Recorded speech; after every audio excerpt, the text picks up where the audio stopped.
राखी सावंत ने हाल ही में अपने ट्यूमर के बारे में प्रशंसकों को जानकारी दी। अभिनेत्री ने सर्जरी करवाई है और ये भी बताया कि वो आखिरकार ठीक हो चुकी हैं।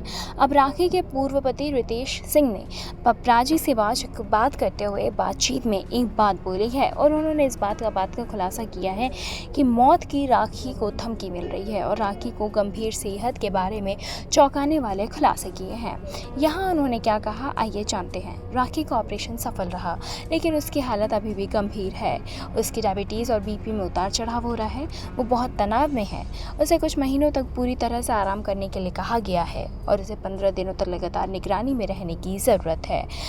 ट्यूमर को जांच के लिए भेजा गया है। अगर ये पॉजिटिव आता है तो डॉक्टर किलोमीटर यानी कि कीमो और अन्य उपचार की ओर आगे बढ़ेंगे, लेकिन हमें प्रार्थना कर रहे हैं कि कैंसर ना हो, राखी ठीक हो जाए, नहीं तो हमें इसके इलाज के लिए विदेश भी जाना पड़ेगा। फिलहाल डॉक्टरों ने राखी को निगरानी में रखा है क्योंकि उसके ब्लड शुगर और ब्लड प्रेशर में उतार चढ़ाव के कारण उसे बहुत ज़्यादा दर्द हो रहा है। इसीलिए जब तक उसकी हालत स्थिर नहीं हो जाती उसे अस्पताल में ही भर्ती रखा जाएगा। उसे छुट्टी देने का कोई मतलब नहीं है क्योंकि उसके घर पर उसकी देखभाल करने वाला कोई नहीं है। उसके पति की तरह नहीं, मैं उसका ख्याल एक दोस्त की तरह और मानवता के आधार पर रखा। मैं राखी का शुभचिंतक हूँ और इसके लिए मैं उसके साथ खड़ा हूँ। इससे कोई फ़र्क नहीं पड़ता कि लोग मुझे ट्रोल करते हैं, ये हमें अलग करने के लिए किया जा रहा है, लेकिन मैं उसके साथ खड़ा रहूँगा।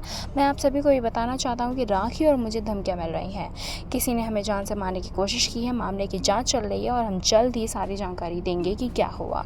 पुलिस सभी मामलों की जाँच पे है और उन्होंने हमें जान से मारने की धमकियाँ दी। मैंने उन्हें चेतावनी दे रहा हूँ कि वो हमसे दूर रहें। अगर मुझे या राखी को कुछ हुआ तो देखिए फिर मैं क्या करूँगा।